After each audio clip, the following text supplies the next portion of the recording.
Right, so here is the best way on how you can download Adobe Acrobat Reader for free. So make sure you watch this tutorial till the end to exactly know what to do.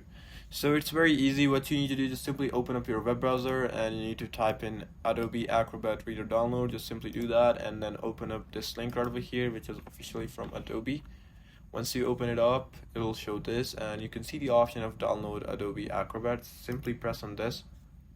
And right over here it will show you the download option, and here it says install.